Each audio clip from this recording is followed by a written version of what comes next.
बेंगलुरु में पढ़ाई किया फिर जॉब कर लिया। एक ने तो यहां तक हद कर दिया कि कहा कि हमारे फिल्म में एक रेप का सीन है। लोग रोमांस करने, घर से दूर कहीं आउट स्टेशन जाने को डेट करना कहते हैं, छुट्टियां बिताने को डेट करना कहते हैं। और परमिता पाल सिर्फ सपना नहीं सजाई। दोस्तों, आज बात करेंगे एक ऐसी मॉडल के बारे में, एक ऐसी एक्ट्रेस के बारे में जिसने इंडस्ट्री में आने के पहले यह सोचा भी नहीं था कि उसको इस तरह से जलील किया जाएगा, उसको इस तरह से कंप्रोमाइज करने के लिए बाध्य किया जाएगा। उसने सोचा था सब कुछ आसान हो जाएगा, क्योंकि वो अनुपम खेर के एक्टिंग एकेडमी से कोर्स करके आ रही है, एक्टिंग सीख के आ रही है। उसे नहीं पता था कि आगे के रास्ते कितने जटिल हैं, कितने कठिन हैं। जी हाँ, नमस्कार। रियल रिपोर्टर न्यूज स्टार पे अजय साहनी स्टार हूं और बताने जा रहा हूं परमिता पाल की एक स्टोरी। परमिता पाल कौन है, ये कौन मिस यूनिवर्स बनी या फिर मिस इंडिया? आप लोगों को बताएं कि मिस इंडिया बनी परमिता पाल कहती हैं कि उनके साथ जीवन ने खूब गजब घटनाएं घटाई। आसाम गुवाहाटी की रहने वाली परमिता पाल मिस इंडिया यूं ही नहीं बनी। पहले उनको बड़ा शौक था। 12वीं करने के बाद वो बेंगलुरु चली गई इंजीनियरिंग की पढ़ाई करने। बेंगलुरु में पढ़ाई किया फिर जॉब कर लिया। अब जॉब में कुछ साल का काम नौकरी के दरमियान एक लड़के से मुलाकात हुई, अफेयर चले, प्यार हो गया। प्यार के बाद शादी होनी लाजिमी है, शादी भी हो गई। अब शादी के बाद पता चला परमिता पाल को कि उसका जो बॉयफ्रेंड है या फिर उसका पति है वो तो किसी और के प्यार में है। अब ये चीज इन्होंने बर्दाश्त करना बमुश्किल हो गया। ये रिश्ता यहां तक चला आया कि एक रोज इन्होंने समझा कि इनकी जिंदगी में इनके पति का तो कोई रोल ही नहीं है, वो तो बस रेंडमली एक शादी हो गई थी और बस ये गलत फैसला था। अब क्या था? वही जो अक्सर लोग करते हैं, डिवोर्स। जी हाँ, डिवोर्स के बाद इन्होंने सोचा बेंगलुरु अब इनको काटने दौड़ता था। ये मुंबई का रुख कर दी।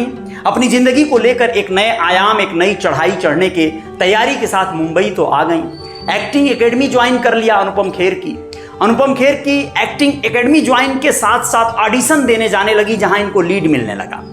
ऑडिशन में इनकी मुलाकातें ऐसे इंडस्ट्री बॉलीवुड के घाघों से हुई कि इनके आंखों की पट्टी खुल गई। कुछ ऐसे जो कोऑर्डिनेटर होते हैं, जो लोग फिल्मों में रोल दिलाते हैं, ऑडिशन करवाते हैं आर्टिस्टों का, उन लोगों ने कहा कंप्रोमाइज तो करना पड़ेगा, ये बहुत छोटी बात है, लीड रोल चाहिए तो कंप्रोमाइज जरूरी है। ये इनको इग्नोर करके आगे ही बढ़ी थी कि कुछ प्रोड्यूसर मिले। एक ने तो यहां तक हद कर दिया कि कहा कि हमारे फिल्म में एक रेप का सीन है, चलो उसका रिहर्सल कर लेते हैं। रेपिस्ट मैं बनता हूं और जो पीड़िता है वो तुम बन जाओ। अब सोचिए क्या गुजरी होगी परमिता पाल पर। यानी वो ये कहता है कि तुम कंफर्ट हो जाओगी, रेप वाला सीन का रिहर्सल कर लेते हैं। क्या गजब की बात है ना। परमिता समझ गई उसकी मंसूबा और उन्होंने शायद ना कर दिया। आगे बढ़ी तो एक और प्रोड्यूसर मिला कुछ एक दिन बाद और उसने कहा कि तुम हमें डेट कब कर रही हो, यानी हमारे साथ डेट पे कब चल रही हो। ये डेट पे जाने का सिलसिला भी गजब का है ना। लोग रोमांस करने, घर से दूर कहीं आउट स्टेशन जाने को डेट करना कहते हैं, छुट्टियां बिताने को डेट करना कहते हैं, कुल मिला जुला के अय्याशियां करने को भी डेट कहा जा सकता है। फिल्म इंडस्ट्री में यही एक सही बात है। तो कुल मिला जुला कर यहाँ पे डेट करने वाला ऑफर को इन्होंने मजाक समझा। फिर वो सीरियस हो गया। उसने कहा कि हम एक बंगलो लेंगे, वहीं पे रहेंगे, खाएंगे, मस्त पार्टी करेंगे, एंजॉय करेंगे। तब ये समझ गई और इन्होंने ना बोल दिया उसे। ये सिलसिला चल रहा था। इनको मन हुआ कि ये मिस इंडिया कॉन्टेस्ट में भाग लेंगे। मिस इंडिया कॉन्टेस्ट में भाग लेने का मन बना, मिस इंडिया बन भी गई। अब हौसला और बढ़ा। ये ऑडिशन देने के पहले की बातें हैं। सन 2022 में इन्होंने मिस यूनिवर्स बनने का भी सपना सजा लिया। और परमिता पाल सिर्फ सपना नहीं सजाई, बल्कि चूंकि मिस इंडिया बन चुकी थी तो इन्होंने भारत को रिप्रेजेंट किया 87 देशों की लड़कियों के साथ miss India, miss universe contest में। जी हाँ, मिस यूनिवर्स एम्बेसडर 2022 बनकर ये इंडिया को रिप्रेजेंट की थी।